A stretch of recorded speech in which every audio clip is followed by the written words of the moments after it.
Welcome in. Who that? Guys, gals, yo!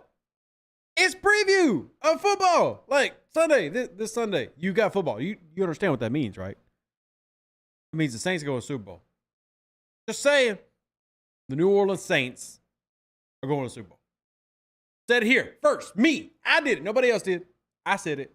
Super Bowl, and we'll be taking on the Tennessee Titans. Week 1. It's going to be good. We're going to give you some updates today. We're going to go over all the different things happening, news, including Jake Haener apparently getting caught with the... Damn, man. Had to be Jake? I mean, I guess if somebody's going to get caught doing something bad, it better be, QB number 8. Shout out to the rookie, Jake Haener. My man. It's all good. We still love you and forgive you. We'll read out your statement from yesterday here real quick. And we'll give you some injury updates. Then we'll talk a little bit about previews, get y'all's thoughts, and then, of course, a little over-under, little score prediction. Can you predict accurately the score of the New Orleans Saints game? We're going to do all those things today. And I'm excited because it means football is back. Shout out to those who are here with us. I know that there is football on tonight as we're recording. In fact, the Detroit Lions are going against the Kansas City Chiefs at this very moment. But all we care about is New Orleans Saints football, at least for the next 45 minutes. So, shout out to Mr. Jerry, Chemo, Alro, Mr. Don, Creole King, Be Kind. I know TJ's out there, and then we had like 007 and Kel and a bunch of others in the Discord talking about the game. Goat League says Titans going to win 24-14. Thank you, Goat League, for coming in. We needed the negativity to start. That way we could be positive, get the negative out the way, and then spend the rest of the day being positive. Speaking of negative, we got to be a little bit negative in the very beginning. Let me read off this statement. Hold on, let me get my politician did a mistake glasses on so I can read this like a real adult that I am. Yeah, I'm going to wipe my glasses off, put them on. I don't actually need these. I'm going to do it anyway. I recently learned that I tested positive for a substance banned by the NFL earlier this summer. I still do not know how the substance got into my body, as none of my supplements or prescribed medications contain the banned ingredient. I would never knowingly cheat the game that I love. However, I must take full responsibility for the failed test. I apologize to the Saints organization, my friends, and my family for any distraction this suspension may cause. I'm disappointed to be away from the team for the coming weeks, but I will learn and grow from this experience. I look forward to returning to the team as soon as possible. Signed, Jake. Jake Haener out here hanging out with David Onyemata. That's what it's got to be. I don't know what it was. They didn't say. But of all people, Jake Haener. Like, really? Jake did it? Like, Jake from State New Orleans? Damn, that's wild. But, I mean, things are going to happen, I guess. That's his statement. So if you're wondering where Jake Haener is here, well, that's him. And why does he have that accent? I don't know. I just gave it to him. But thankfully, if you're the New Orleans Saints, you weren't expecting him to play.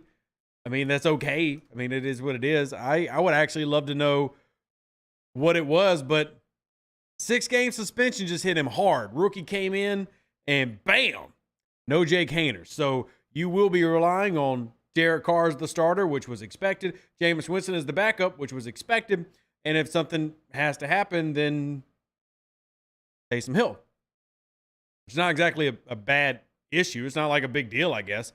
But yeah, you'll be missing Jake Haener for the first 6 weeks of the season. If I had to pick a Saints player to get suspended for 6 games, honest to God, that's probably one I would suspend. I wonder if this was actually a ploy by Dennis Allen to get another roster spot because, hey, when you got a guy suspended for 6 games, that roster spot's open. Does Jaylen Smith make a way? I don't know if that's going to happen or not. Just reading off the statement, ladies and gentlemen. I'm not saying that Dennis Allen, specifically spiked Jake Haener's sandwich. I'm just saying, well, just like Alvin Kamara doesn't count for a roster spot, now Jake Haener doesn't count for one for 6 weeks either. So I'm very curious to see what that ends up translating to. Now, just a reminder of who is on the practice squad. I'm going to rattle off the names for you because there were some changes earlier this week. Jonathan Abram, Lynn Bowden, Ryan Conley, Shaq Davis, Jack Heflin, Tommy Hudson, that's the new tight end, Anthony Johnson, Tony Jones Jr., John Trey Kirkland, Tommy Kramer, Nico Lalos, Jordan Mims, Stornorn, Anthony Orgy, Kyle Phillips, and then Jaylen Smith. Those are your practice squad members as of right now. But anyway, yeah, I mean, whatever Jake Haener was doing, that man just caught him a 6-gamer. And we will keep it updated. But beyond Jake's very surprising suspension, here is your injury update coming into this game. We'll still have the one tomorrow, so we won't know the game status until tomorrow, likely. Follow on the Twitter page for who wants to know that information. The Tennessee Titans here are the ones that listed as injured, though everybody on their injury report did end up practicing. Trey Every, their cornerback, has a hamstring injury, but was limited both today and yesterday. Harold Landry, linebacker, specifically pass rusher, abdomen, limited. Dylan Raduns, their tackle, knee injury, limited. Treylon Burks, one of their wide receivers, has been dealing with a knee issue, but he's been full participation both today and yesterday. Arden Key, name that many of you fans here in Louisiana will be familiar with, knee injury, full participation though. Will Levi, the quarterback, the rook, well, I don't expect him to play anyway, but quadricep injury, full. DeAndre Hopkins, the veteran, has been going through some rest, so he's limited, similar to what New Orleans has been doing with Jimmy Graham. And then Trevon Wesco, tight end, also going through some rest. Now, for the New Orleans Saints, here's your injury report. Traquan Smith, groin injury, DNP, both today and yesterday. If you remember, he just had surgery, so don't expect to be seeing Traquan Smith anytime soon. JT Gray, though, shoulder injury, DNP, both today and yesterday. Don't expect him. Kendre Miller, hamstring injury is the official listing here, and he is DNP as well today and yesterday. I don't expect to see Kendre Miller week 1, but we'll see what tomorrow looks like. For what's also on the list, Marshawn Lattimore was a full participant in today's practice. I know many people were worried about that, seeing him listed as limited yesterday with that knee injury. Obviously, we've been waiting for him to be healthy following the preseason. Ryan Ramczyk was limited yesterday, full today, but that was just a rest thing, and Jimmy Graham was the same. He was limited yesterday and full today, but it was just for rest. He's an old veteran, and they're trying to give him a little bit of extra time. So overall, we'll see what ends up happening. I'm very curious to see what type of roster moves New Orleans may or may not make. Now, Jake Haener's suspension got announced yesterday, and New Orleans did not, move like Jaylen Smith up to the roster. I'm still curious who's the 47 starters or 53-man roster is going to be, but they knocked it up to 50 now, 49 now. Who the actual dressed starters will be. And there's also, just to give a quick update, they did announce that Jimmy Graham will not face any charges for his arrest in California, which would have been pretty ridiculous, very ridiculous. So, very ridiculous. But we'll see how that ends up playing out. That would have been absolutely crazy.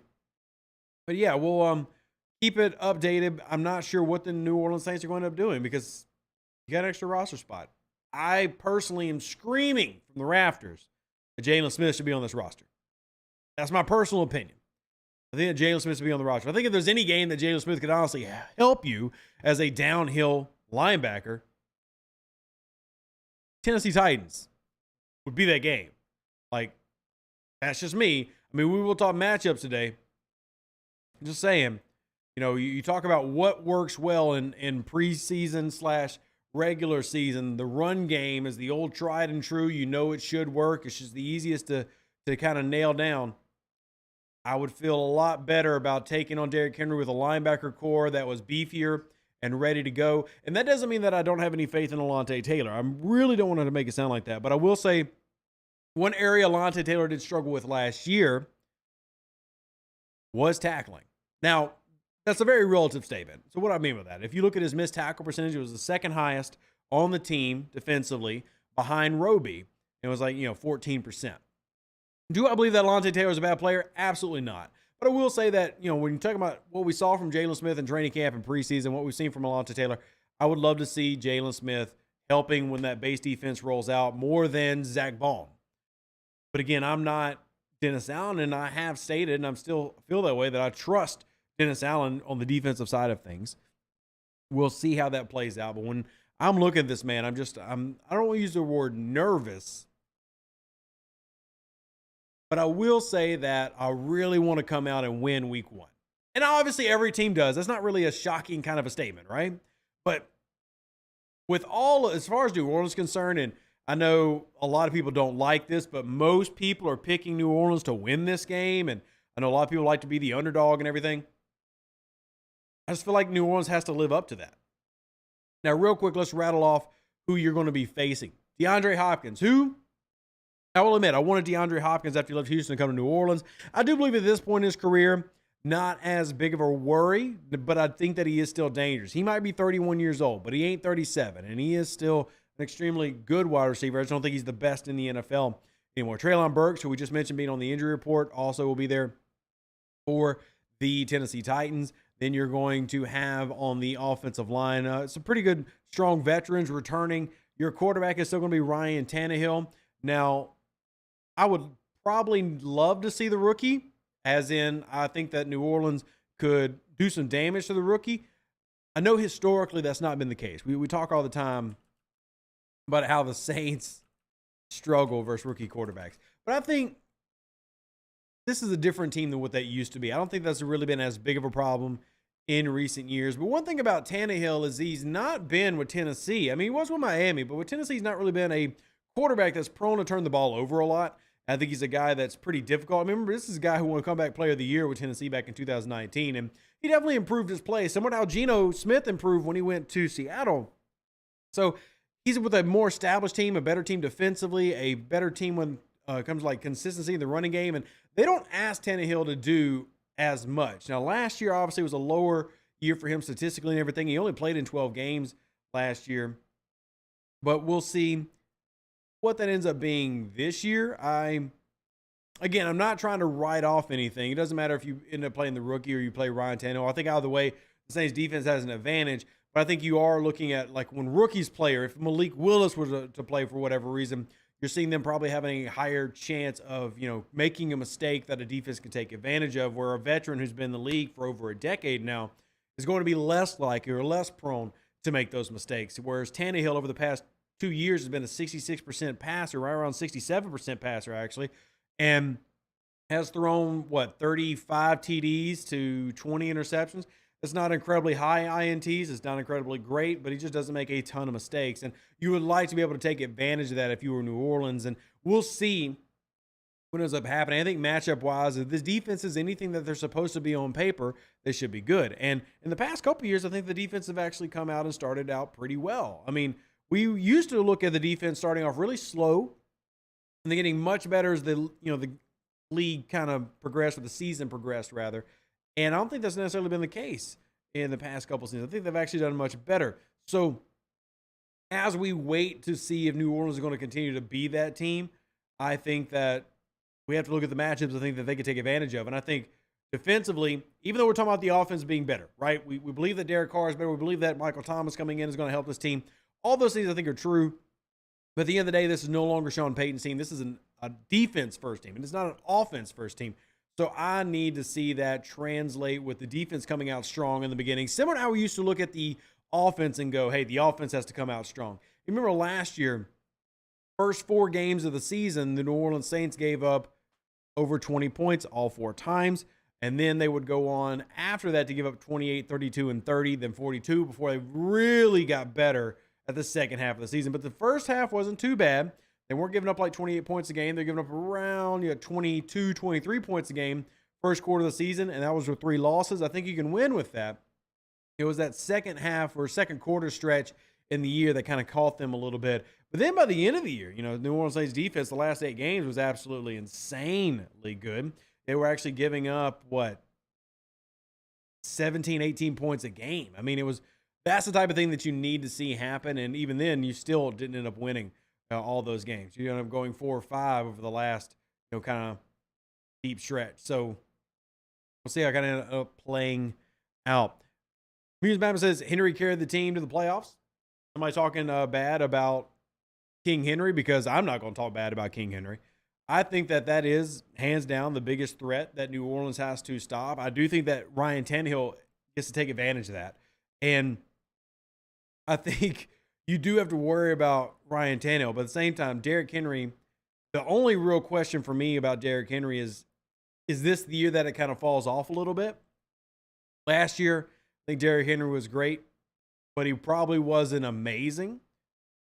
And then the year before that, I think he was amazing. So last year, I think he started off kind of okay, but if you look at Derrick Henry, it's very curious. Last year, going against New York, week 1, averaged 3 yards per carry. Then against Buffalo, less than 2 yards per carry. And then he had that middle of the year. He really did really, really well. And then he started running into other defenses like Denver was 2 yards a carry. Green Bay last year, 3 yards a carry. Then he had Cincinnati 2 yards a carry. Then he had Philly 2 yards a carry. So I think that there was a time where Derrick Henry was almost, you call him infallible, right? Like, especially go back all the way to 2020. I don't think anybody could stop him. And what I think is, and I've talked about this before. I used to talk about this when we had to play Adrian Peterson with the Vikings many, many years ago, that when you're a running back, there reaches a point where a certain number of reps hits you and you start to decline physically, even if you can still do really well in spurts. A great example of that is 2020. You go look at 2020, basically every game, that dude, I remember the Houston game in 2020 for Henry, he averaged like 9 yards a carry on 20-something carries. Like, that was Madden numbers. It was stupid, right?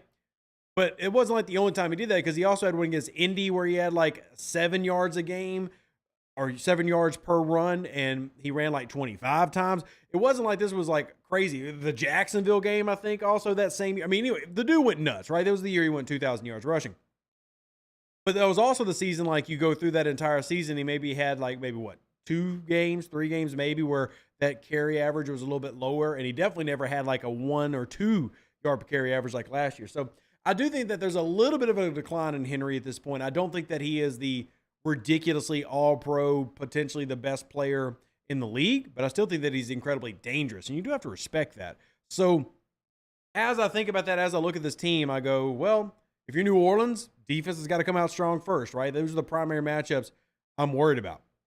Those are the things that I think can kill this team, and that's why I even bring up Ryan Tannehill, because play action, how fundamentally sound are you? I talked about this in preseason training camp. How fundamentally sound are you? And if that is the case, like if this team really does come out and look as we hope they will, then nothing to worry about. But we shall have to wait and see. We shall have to wait and see. But also, if you're out there, throw out more. We'll continue to get y'all's opinions. We're here for it. Definitely here for it. Let's see.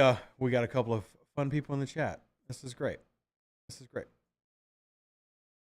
All right, let's see. Carr had better. Oh, I'm not gonna get into y'all's chat discussion, but I will let y'all continue to have it. It's gonna be fun. It's gonna be fun. Back to our regular schedule programming.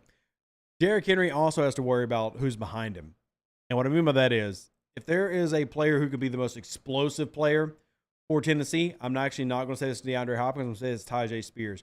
And I'm very curious how much they line him up, and do they copy New Orleans and using a running back that lines out in the slot and use him as a receiver, because TaiJ Spears scares the hell out of me because he's smaller, but he's explosive.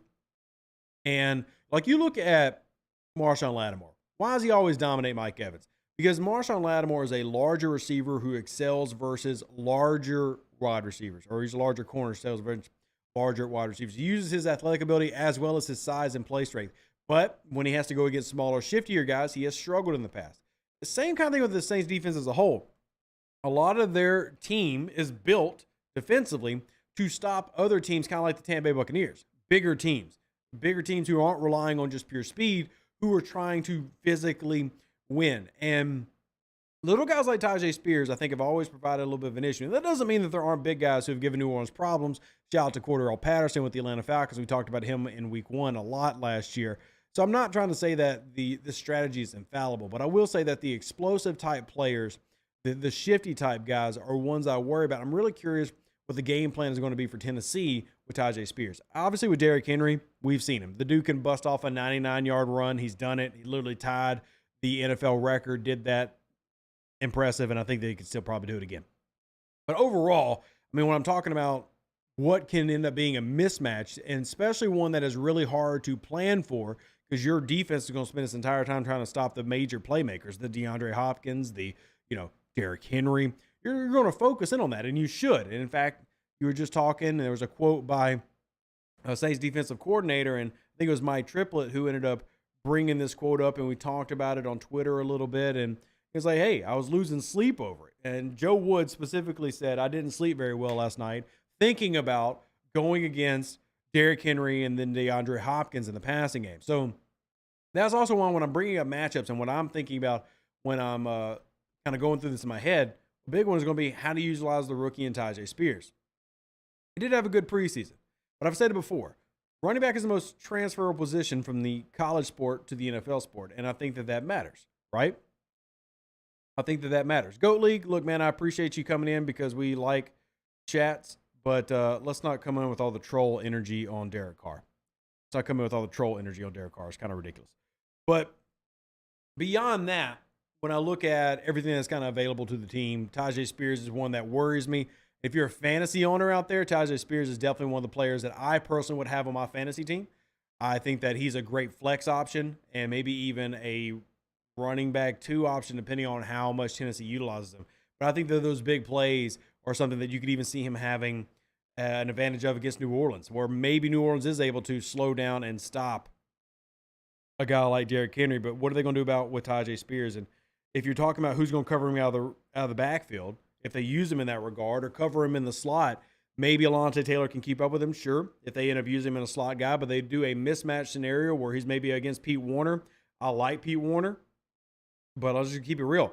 I don't think Pete Warner can match up one-on-one against TaiJ Spears every rep. I think that's something that they could take advantage of. So just talking about matchups that you can, really kind of look forward to. And if you are into that type of, micromanagement of the game, that's going to be a big one. I think that's going to be a really big one. So we'll continue to go through some of these. I'm curious to see what all matchups y'all have that y'all are kind of staring down. And as just to give y'all an update for those who are listening live, yes, the Detroit Lions, as in our man Coach Campbell, straight out of New Orleans, currently, I mean, we'll see what the game ends up being, but currently leading the Kansas City Chiefs 7-0. So we'll see what's going on there. I think Kansas City is driving, but just give you an update because I know if y'all are here, y'all are probably struggling to watch the game. So struggling to watch the game. But we'll continue to run. So what do y'all have as matchups that y'all are looking forward to in this game? I think offensively, this is actually where I have a little bit more confidence in the team. When I look around, I'm not saying that I think the Tennessee Titans are a pushover. I'm not, because they do have an amazing defensive-oriented coach in Vrabel. But I will say that I think that the defense is not what it used to be. Last year, that defense definitely showed weaknesses, right? Last year, that defense was 23rd overall, 14th in points, and most teams would be pretty happy with that. But remember, the year before, they were the 6th best team in the NFL in points allowed, right? Another thing they've struggled with the past few years is they are not the best turnover-creating team in the NFL. They're very similar issue to what I remember we were talking about in the show Tuesday. TJ brought up about the New Orleans Saints a few years ago, where they were good on the turnover margin, but they weren't creating a lot, but they weren't giving the ball up a lot. That's kind of where Tennessee is at right now. And they've kind of gone downhill a little bit. I'm curious if they're going to recover from that. Now, I'm not saying they're pushovers. They still only allowed 360 points last year. That's definitely not something that just makes you go, well, damn, that defense sucks. I still think that they're a top defense in the league. But I do think that for the past couple of years, they've been trending downwards. And I'm curious how they're going to recover. And defensively, just like New Orleans is a defensive-focused team first, that's how they have been up in Nashville. They've been a defensive team first with an offense that is good enough, and that's how, they went 12-5 a couple years ago. They've made the playoffs like 2 straight times. They've been in, I think they were 3 years in a row the winners of their division, because I know they've had a winning record. Up until last year, under Vrabel, the Titans had a winning record for like 4 or 5 straight years. So this is a team that has reached a level of success, and we just talked about it, Tuesday, how after that is usually a couple years of a drop-off. Last year was definitely a drop-off for them. I'm wondering if this year is going to be that same level of drop-off. But I think the biggest issue is defensively. Look at them. Do you see the same level of striking fear in the teams with who they have on that roster? Now, here are their starters, and y'all can kind of rattle off if you think that they should deserve a little bit of fear or not. But you still have Tart in the interior at nose tackle. Yeah, we're going to give nose tackle some love because guess what? I'm excited about ours, so we're going to go there. But Danico Autry, defensive end. You've also got Jeffrey Simmons is still there. Arden Key. You've got Al Shair. Their linebackers have, in my opinion, been an underrated group in the league. But Jack Gibbons, you got Harold Landry III, who we just talked about. Beginning of the show, wasn't he on the injury list? But he's there.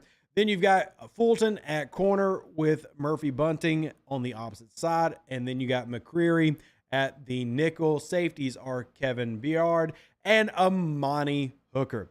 I think that's a solid defense, but I don't think that there's the same level of oomph there that it used to be, but I don't think that they are bad. I'm very curious to see how well the New Orleans Saints offense matches up against it, because as excited as I am about the Saints offense, a lot of the Saints offense is still a huge question mark, right? We can talk all day about how well Derek Carr can do, but until it actually comes out and happens, you can't really hang your hat on it, right?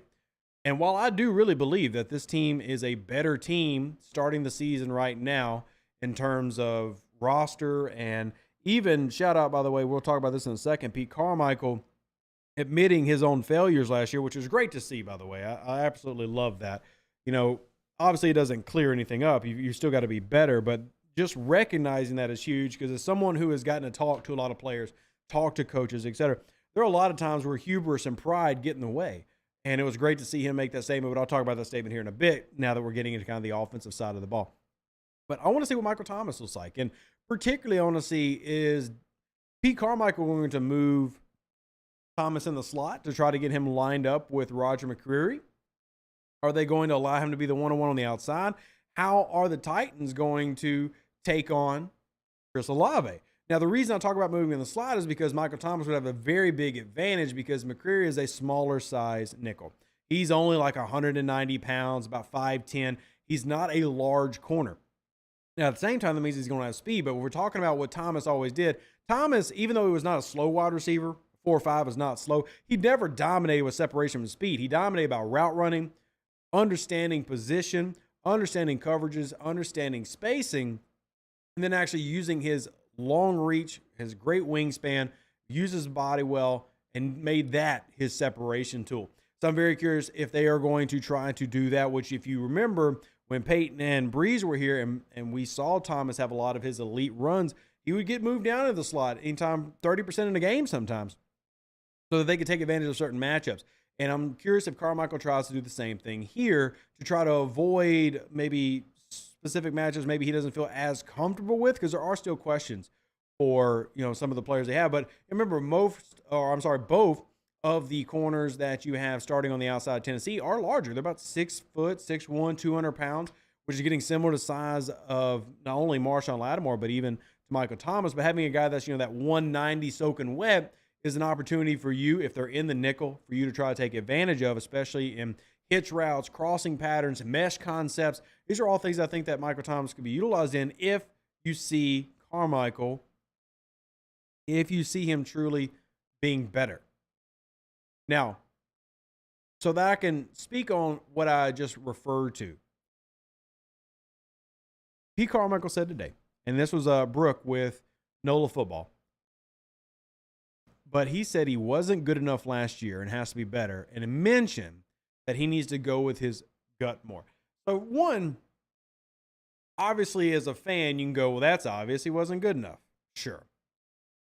But again, this goes back to what I just said. The introspection and the recognition in yourself to go, where have we failed and why, is important to me. Because it wasn't even something that you always saw Sean Payton do. You look around the league, not every coach does this. I do want to see him recognize when he has messed up and failed and then correct it. I do like that. And if he's understanding that his lack of aggressiveness and lack with going as his gut was one of his problems, which I think most of us would talk about on game day and our post-game recaps, we discussed that. That hopefully bodes well for what happens in in-game scenarios and in-game situations. And we remember, situational football was where he was at his worst. It wasn't that Pete Carmichael's play calls were the worst, but his situational play calling was problematic at times, especially in situations where you needed to have certain wins, right? And we talk about critical third downs, things like that. That was his situation. Football was struggling. So if he is recognizing that and he sees the way to fix that, well, then I'm certainly going to have a little bit more confidence. Now, I'm not giving him a pass or anything. I do think that he's saying the right things. And if he's truly recognized that, then hopefully you're going to see improvement from him. And remember, I said last year, I don't ever care if Pete Carmichael becomes Sean Payton. I really don't. I just need him to be good enough. You know, it's weird.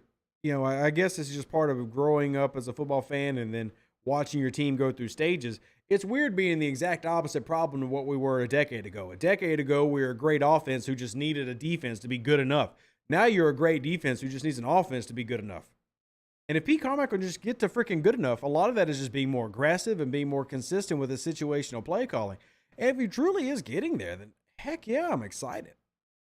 I really am excited about that. So that opens up more opportunities for Olave, opens up more opportunities for Michael Thomas, opens up more opportunities even for Jamal Williams, Kendre Miller, and Alvin Kamara. And I do want to add real quick that we still don't know who's going to start on that left guard position since we're talking about matchups and the O-line of the Saints versus the D-line of the Tennessee Titans. We still don't know who that's going to be. But I will add, in terms of confidence level, I do think that this roster is coming in healthy. I mean, knock on wood. I know it's only Thursday. But, I mean, you look at the Saints injury report, it's certainly not as grim as it was last year. Right? Do y'all remember how bad it was last year? It was rough, y'all. We had a lot of people who were hurt last year, even coming into the season. So I'm very happy that we don't have that same level of problem. Now, again, I'm not trying to say that some of the injuries we do have are just like, don't worry about it. But, I mean, truthfully, I'm much happier now because last year you had, let's talk about all the names. DeMarco Jackson was on IR. Well, he's on your roster now. Malcolm Roach was on IR at this time last year. He's on your roster now. I think that he's actually done pretty well. Trevor Penning was on IR last year this time. Well, he's going to be your starting left tackle now. That's good. Isaiah Pryor was on IR at this time last year. Albert Huggins was on IR at this time last year. One of the defensive tackles they tried to bring in to improve that interior. Smoke Monday was on IR last year at this time. Dylan Sainer was on the physically perform list. You had Kawan Baker was suspended. Ethan Greenidge, when your backup offensive line, was on IR. Forrest Lamp, who we brought in hoping that he could be that backup guard that was reliable, was on IR this time last year. Last year, you went into week one a much more injured team with a lot more questions, right? So you're coming into week one, if you're the Saints, in a much better position. Doesn't guarantee anything, but you're certainly in a better position to win. You're in a better position to be healthy and perform well. You just kind of have to see how that ends up going along. Obviously, a lot of the people out in the analyst world are giving New Orleans the benefit of the doubt. They're saying that New Orleans is going to win. And that's been going on pretty regularly, right? I don't know how much y'all pay attention to the outside. I try not to. But just the truth, right? It's just the truth. So let's see if that translates into success. But, man, when I watch this, I go, or when I look at that rather objectively, I mean, we're in a better position. I mean, defensively, we're healthier. You certainly don't have the same level of turmoil. The whole Chauncey Gardner-Johnson thing, let's not pretend like that wasn't an issue.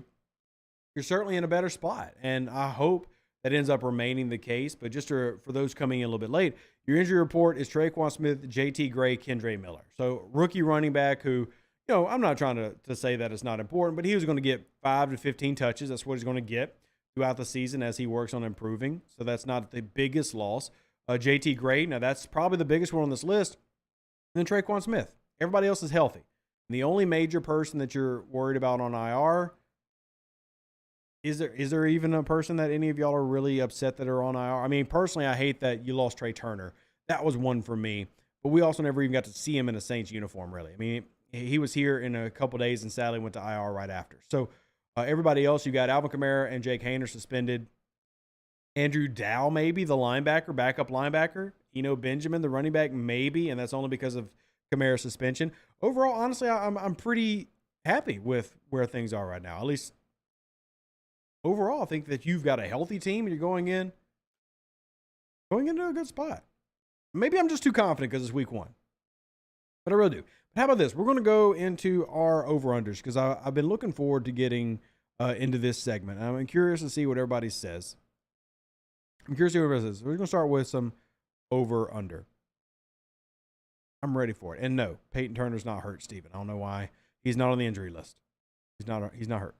So I'm going to start with Derek Carr because I feel like that's kind of the biggest one. Derek Carr, 250 yards passing, 2 TDs, no interceptions, over or under. I'll be honest, if this is what you end up getting, I'm very happy for week one. I really am. Would I like more? Of course I would. But if Derek Carr goes 250 yards passing with 2 TDs and no interceptions, no turnovers, that's probably going to be a good game. I'm not expecting him to come out and be Drew Brees throwing 330 yards and 3 TDs. 250, 2 TDs, good, solid. Put your overs and unders, chat. And let's give some context to why I picked those numbers, why y'all say over-under. So I didn't just pull these out of my butt, right? Go to Derek Carr's history in terms of like what he typically does. And let's even use one of his better seasons as kind of like a baseline. We did this a few days ago. We talked about, his best season statistically. I wouldn't know if I call it his best season, but let's just say his season in 2021, right? 2021, this is a guy who threw for 4,800 yards in 17 games, which is a lot. But if you go and actually look, most of his games, he was throwing 200 yards. Now, he did have several, including the first 3 weeks of the year, where he threw over 380 yards 3 weeks in a row. But most of his games throughout the season, and this includes wins, a lot of 200. Look at the one against Cleveland, 236 yards passing. Look at the one against Denver, 200. Against Indianapolis, 255. And those are wins, right? Against Washington, 249. Against Kansas City, 261. So if he's hitting 250, he's about where he was in that year. And as long as he's not turning the ball over, you're in good spots. Now, he can definitely do more. Remember, he came out week 1 in 2021 threw 435 yards, 2 TDs and an interception. And then came in the next week and threw 382 yards, 2 TDs and no interceptions against Pittsburgh. So he definitely can do it. But I would say that's a good set of numbers for him. Now, Billy says push. How the hell do you push 250 yards and 2 TDs? You think you're going to get exactly 250 and 2? Exactly 250 and 2? Be Kind says over. AJ says over. Muse Batman says Breeze was even Breeze the first season. And you still took the over. Good for you, sir. Good for you. Mr. Don says, I'm going to slightly go over with 260 yards. I'm here for it. Look at you. Barely going over. I like it. Just Mr. Don going a little crazy. Like, hey, you missed 10 yards. Sure, Don. You got me.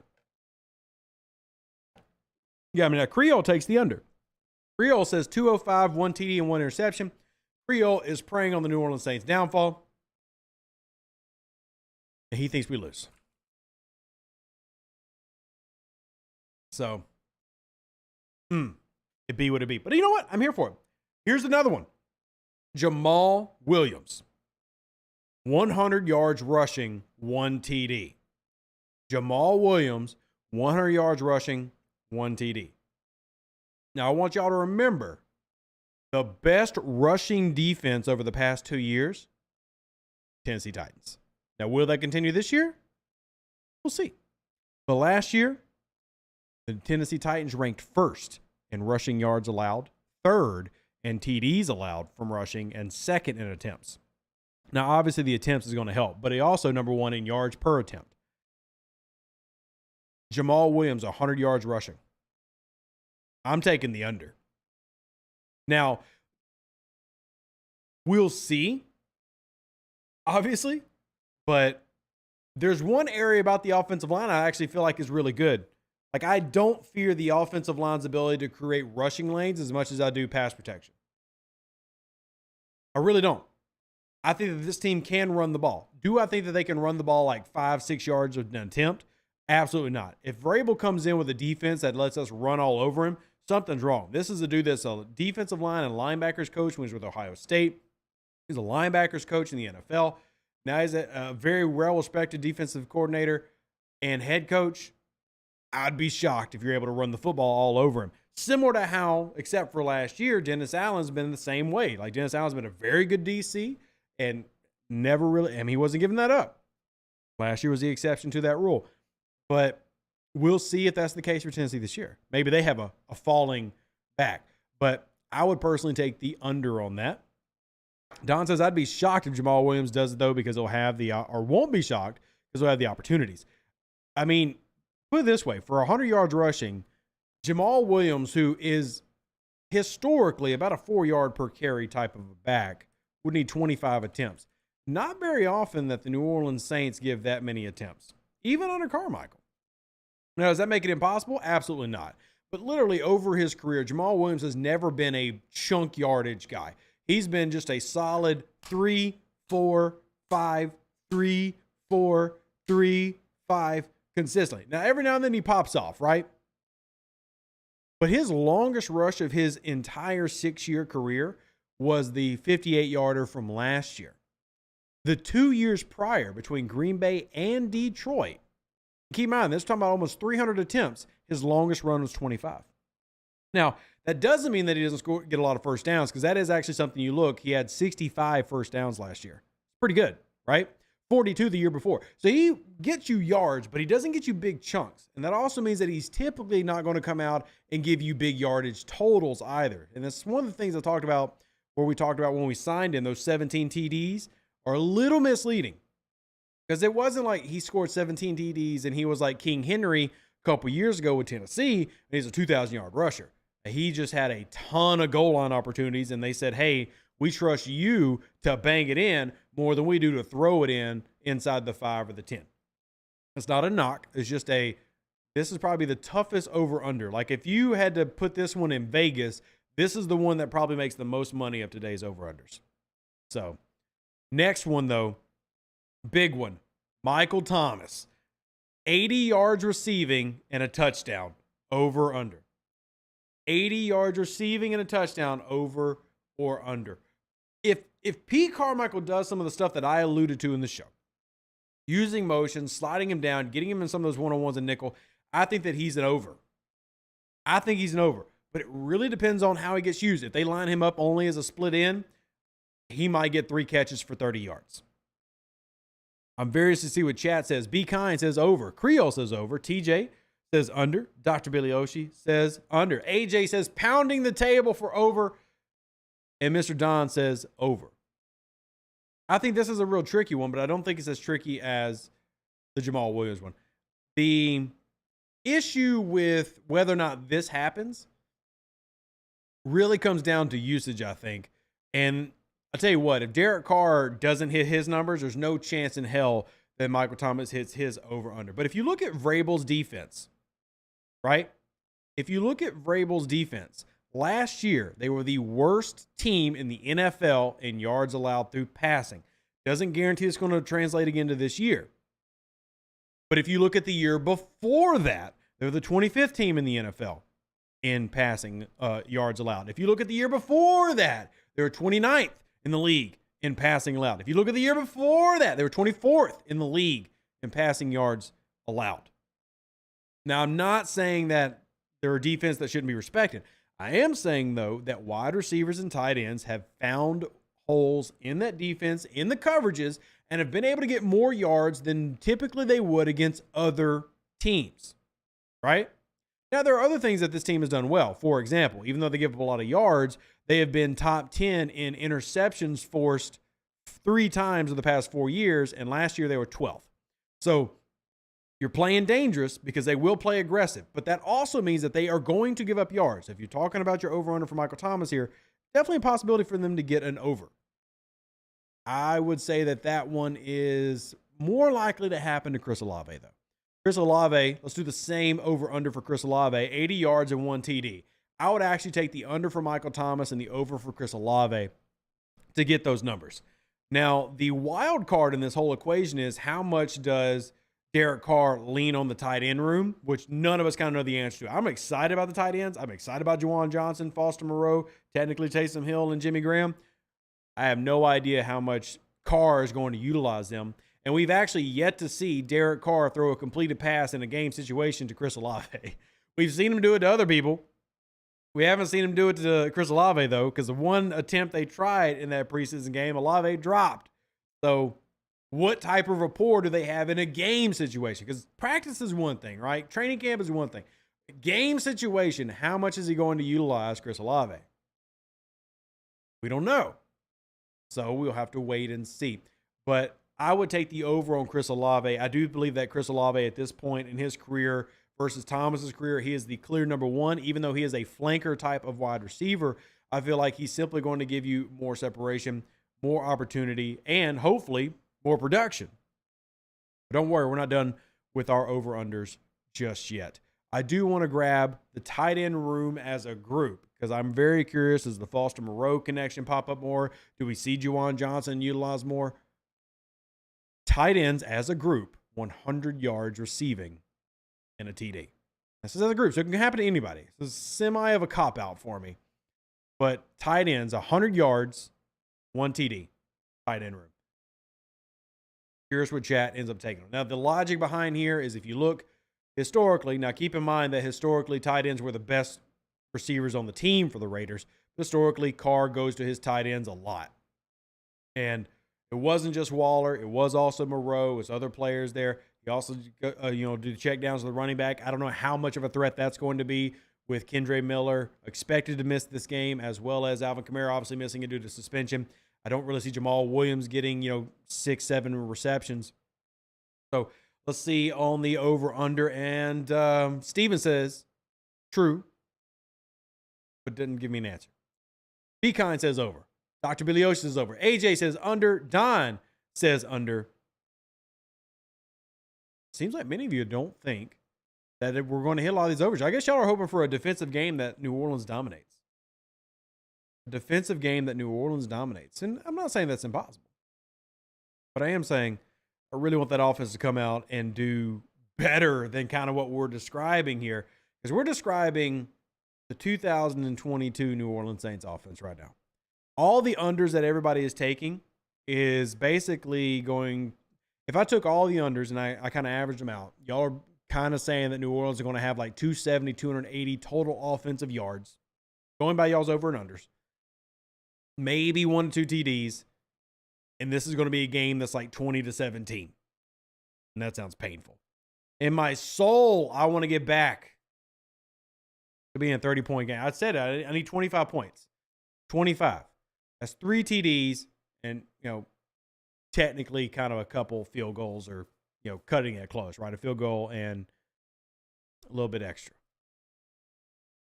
But you've got to be able to score a little bit because if you give the Titans opportunities, they're going to score, right?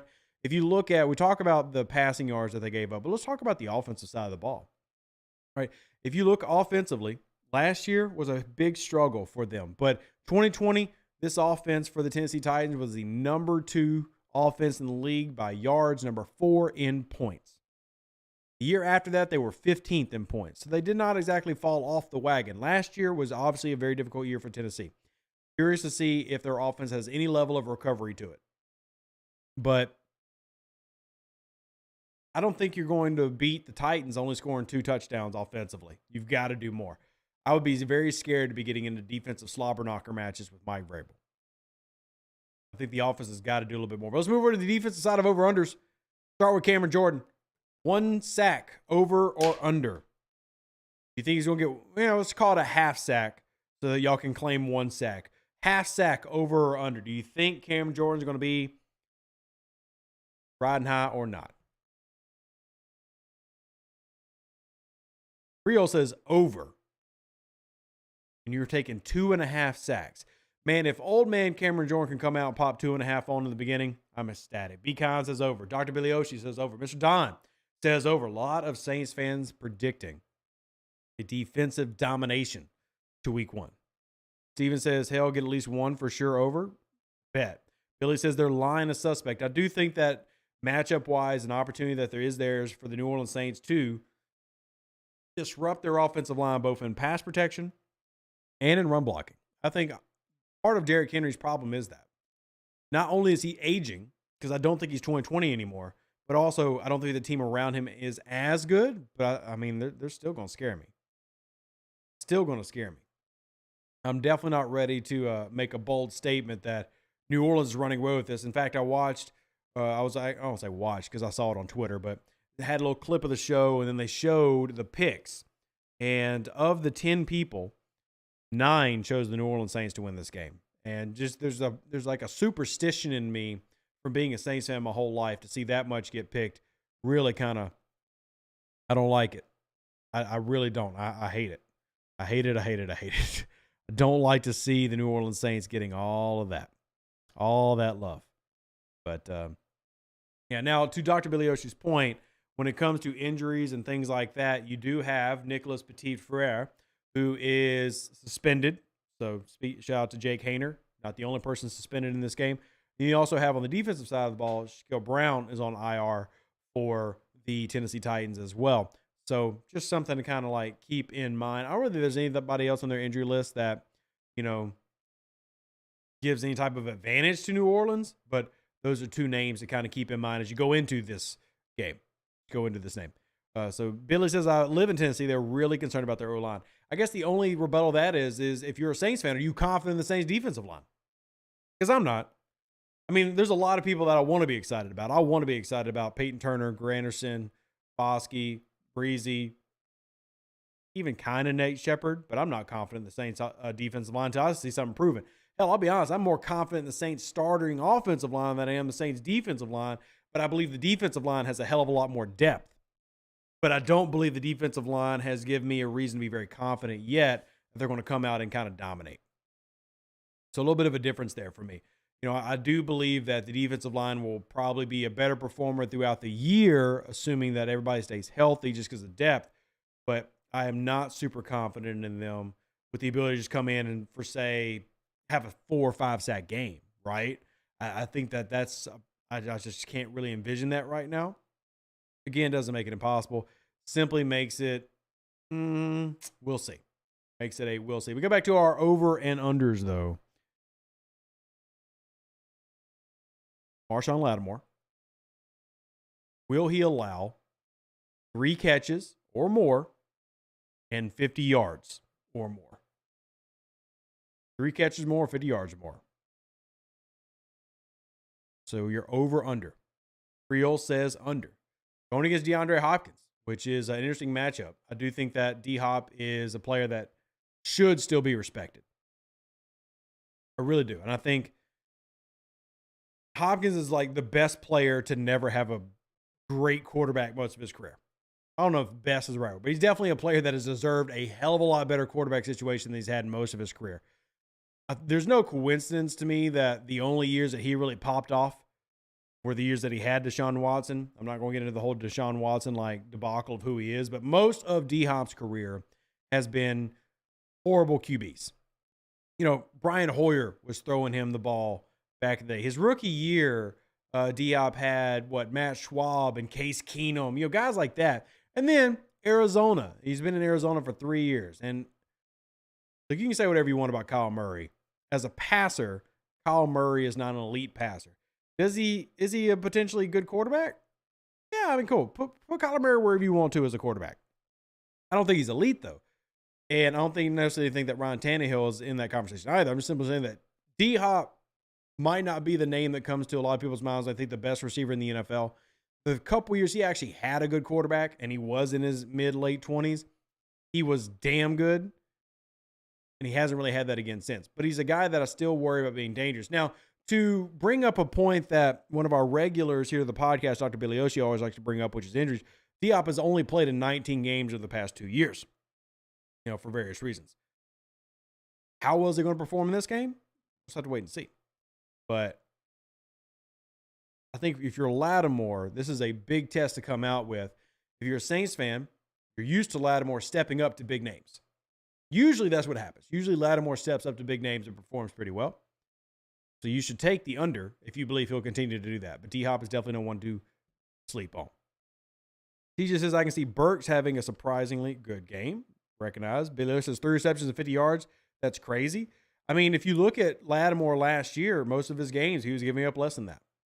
Most of Lattimore's games last year, he was giving up less than that. So that's kind of the tricky part is, do you believe that Lattimore, if that knee is healthy, which he's practicing fully and seems to be good. They played it very slow. They didn't, you know, rush him back or anything like that. They just let him heal and make sure that he was good to go. But I mean, last year, Lattimore, he gave up in his entire 7 games. Because you remember, he wasn't there all of last year. But he only gave up 132 yards in 7 games. I mean, it's literally less than 20 yards a game.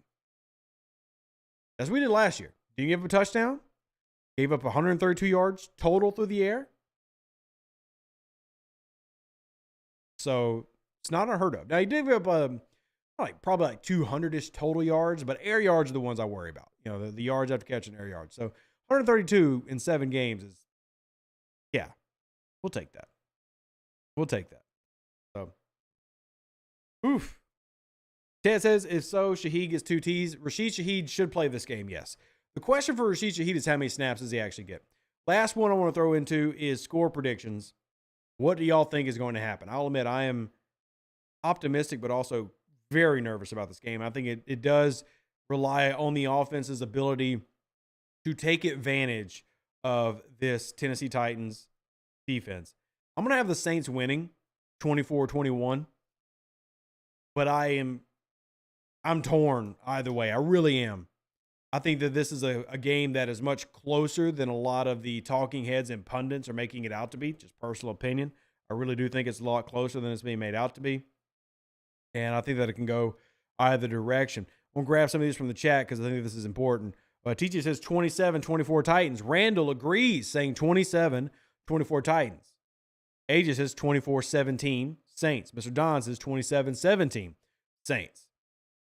I just think, for me, there's just so many questions. Now, that doesn't mean I'm not looking forward to the film study, and I'm hoping that we have a lot of good film to go over. But, yeah, that's kind of where I'm at, man. I am not confident until I actually see it out on tape. And maybe I should be more like Pete Carmichael and go with my gut. That's what he just said today. But right now, I'm kind of torn. Creo says 24-21 Saints. Ted says 27-13 Saints. And honestly, I'm good with any of these answers. Obviously, the Saints wins are the ones I want the most. But I am a little bit unsure of how this is going to go. By the way, give you all an update before we roll out. About to finish up and go into halftime for the first game of the season. Kansas City is leading the Detroit Lions 13-7. 13-7. Pretty dope, right? Y'all excited about that? Y'all like that? Y'all like that? Football's back, baby. And I can't wait to be with y'all again Sunday. Who dat? God bless. Appreciate every single one of y'all. Love every single one of y'all. Appreciate all that y'all do. See you in the Discord. Is it?